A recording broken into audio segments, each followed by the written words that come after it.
Welcome back, friends. This is James Corbett of CorbettReport.com, and you are tuned into Asia Pacific Perspective, that video whereby every month myself and Broc West of Asia Pacific Perspective at apperspective.net are bringing you all of the news that matters from around the entire Asia Pacific region. And for those of you not visiting apperspective.net, once again, I would exhort you to do so. It is a great resource on this increasingly important region.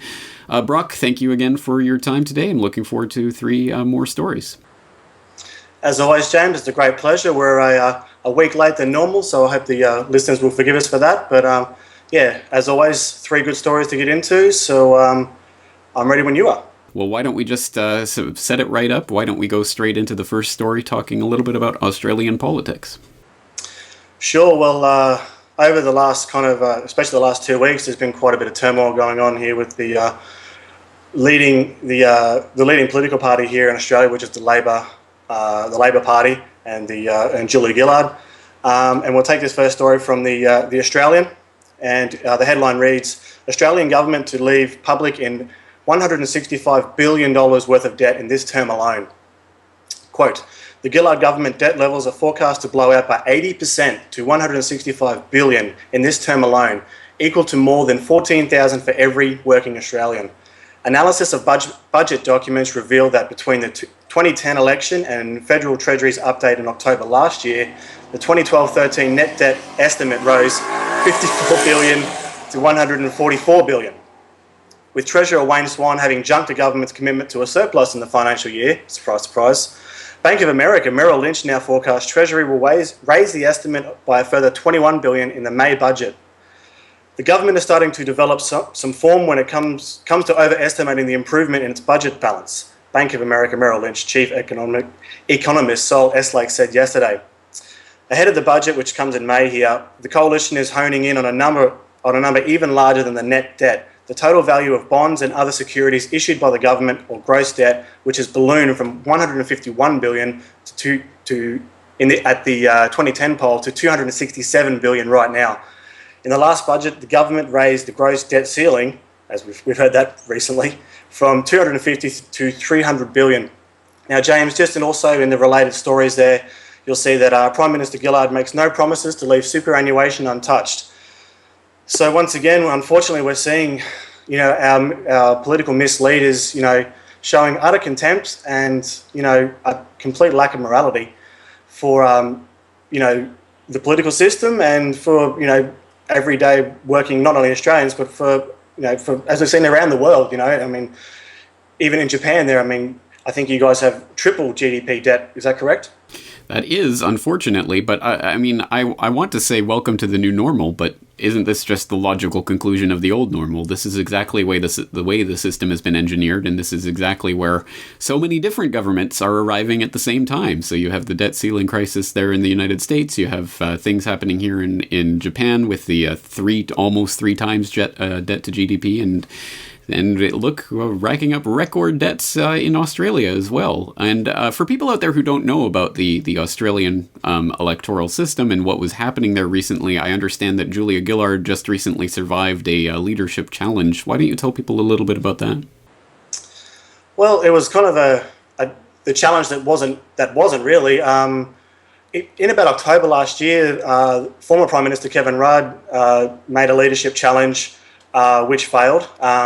This, of course, coming on the back of the successful leadership challenge that Julia Gillard herself conducted earlier in 2010, when she took over the leadership in a midnight deal that ousted then sitting Prime Minister Kevin Rudd from his position.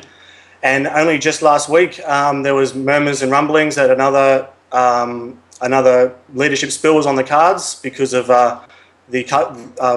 Gillard's poor numbers here, and it came down to the day, and it ended up Kevin Rudd didn't put in a application for leadership. So it was quite a bizarre turn of events here, and this has only really opened the door for the opposition here. Now, the thing I want to point out here is that it's no surprise that the Australian Labor government here is hugely unpopular, but and now naturally as the cycle goes, the opposition is becoming more and more popular. And I really want to warn, especially Australians here, that this is not the solution that we're just playing two-party politics here, James, and I really hope people out there are waking up to this quick smart, because, we're just being led down the path to oblivion, to be perfectly honest.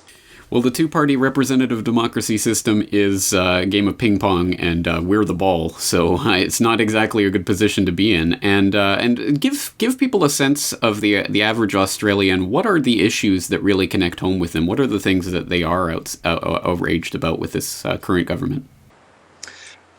I would definitely say the state of the health system here, especially in the state that I'm in here on the eastern side of Australia, it has significantly deteriorated, especially over the last 10 years at least, and also, of course, the education system. So the normal things that we see when a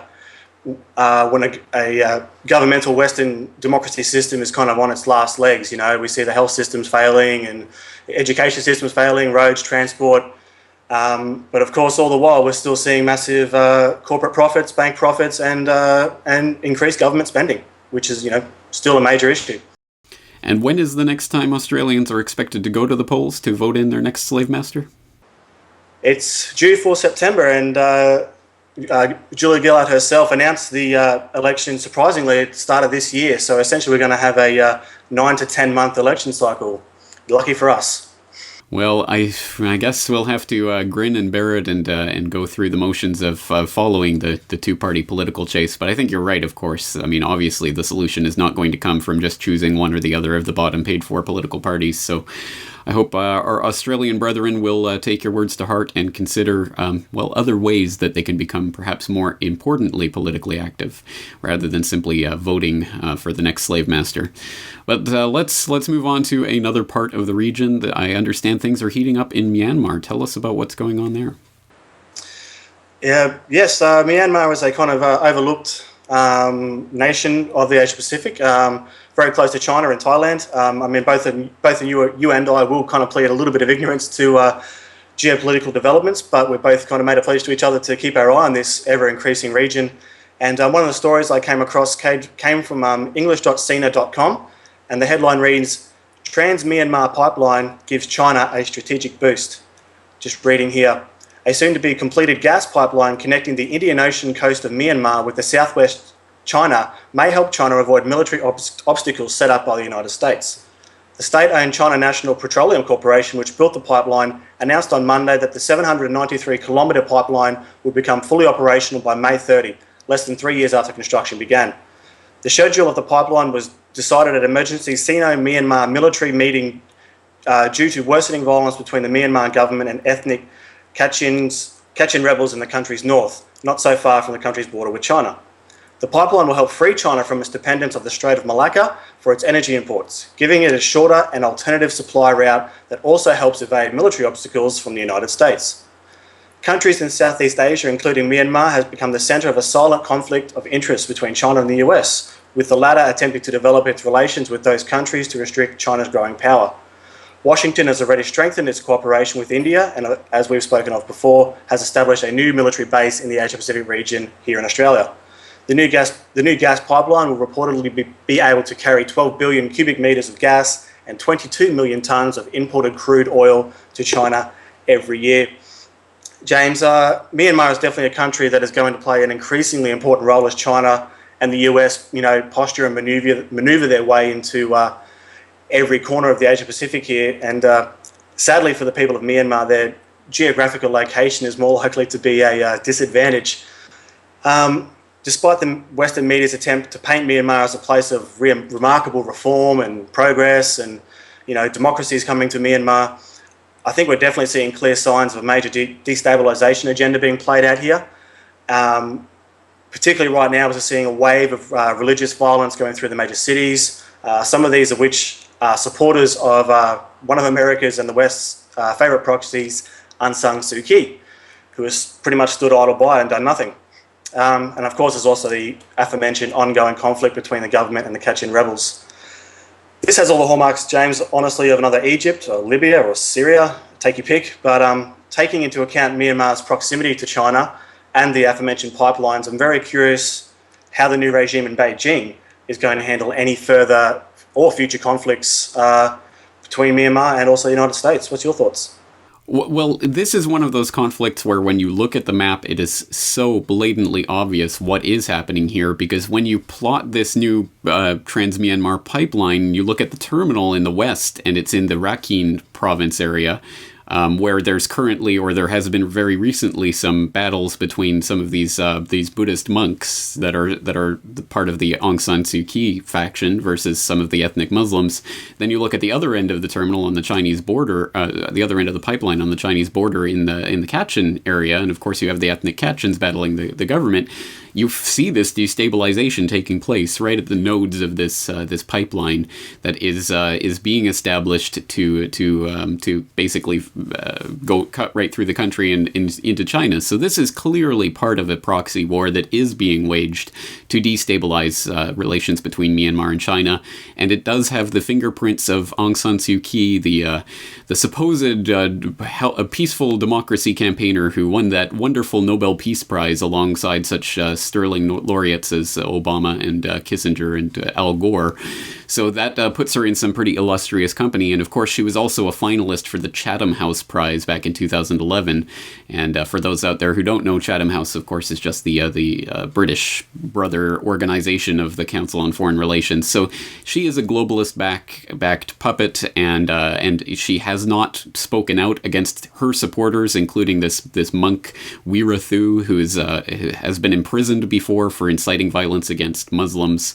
And she hasn't spoken out against this violence that's being perpetrated by some of her followers. So it's clearly, when you go and trace this back, and I hope people will go and look at Land Destroyer Report, who again has been doing excellent work on this, but when you go and trace this back, you can literally see $2.5 million in funding came from the National Endowment for Democracy, aka the U.S. State Department, back in 2003.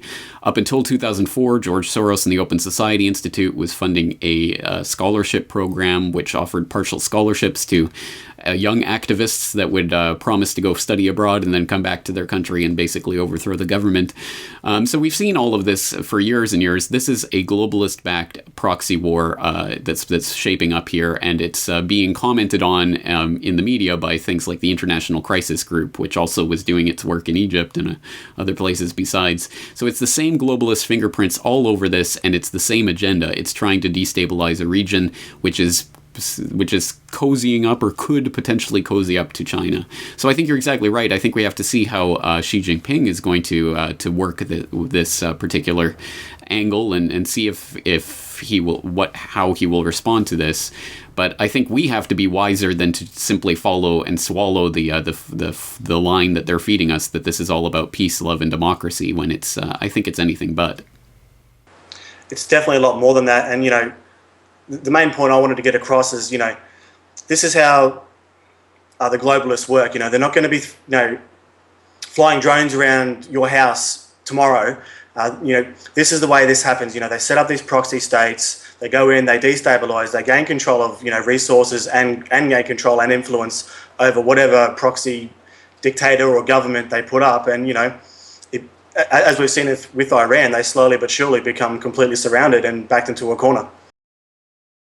It's a game plan that they've been following for too long for us not to be at least wise to what's going on. So I hope people once again will check into the links we provide on this. And I know you've been posting on this quite a bit recently. So I again hope people will be checking AP Perspective on a regular basis for more about Myanmar. Absolutely. And as you said before, definitely also check out landdestroyer.blogspot.com. Great work coming out there by Tony Cartalucci on all things Myanmar. James, will continue in our third story on the energy theme and the resource theme in your backyard there in Japan. And the headline reads, Japan on the cusp of energy independence. And this comes from The Diplomat. A new fire ice methane hydrate discovery off Japan's seaboard could fuel the nation's gas needs for a century. Fact or simply fantasy of policymakers? For a nation whose resource insecurity is ingrained into the national psyche and which imports nearly all of its energy supplies, a large gas resource within reach and safe from its Asian neighbours could be nothing short of a game changer. On March 12, the Japanese government announced the research team had successfully extracted natural gas from offshore methane hydrate, the first known time anyone had achieved this feat. Previously, Japanese companies and others have tapped methane gas from onshore hydrate reserves. this is the first time it was done in, deep sea, offshore. Japan's government research team drilled 330 meters into the seafloor at a depth of around 1,000 meters, then decompressing and gasifying the deposits of the methane-rich gas from the Nankai Trench seabed of the Aichi and Mie prefectures. The area is believed to hold 1.1 trillion cubic meters of natural gas, equivalent to 11 years' worth of Japan's liquefied natural gas imports. According to some estimates, the waters surrounding Japan hold 7 trillion cubic meters of methane natural gas, the equivalent of a century of Japan's consumption at current levels. James, firstly, we kind of can't do this episode without speaking briefly about the second anniversary of the Tohoku and Fukushima disaster. I know there were some moderate-sized protests in Tokyo, but what was your take on the ground in Japan, nuclear-wise anyway? Well, certainly, I think dwindling returns in terms of the first anniversary, the second anniversary got even less play, and I assume that that things will be, swept under the rug to the extent possible, and unfortunately, that's what we've seen playing out. But when it comes to the idea of energy independence, I mean, obviously, as I've been saying, this is, if there's any time at all for Japan to really work towards that, it is right now, especially when all but 2 of the nation's 52 nuclear reactors are offline. So the LNG, the possibility of getting gas from the ocean trenches rather than importing it is a huge possibility for that energy independence, which Japan is struggling for, and especially because it is the world's largest LNG importer, and as a result of rocketing energy prices, Japan has now had, I believe, 8 months in a row of trade deficits, which is the longest string of trade deficits it's had in the last 33 years.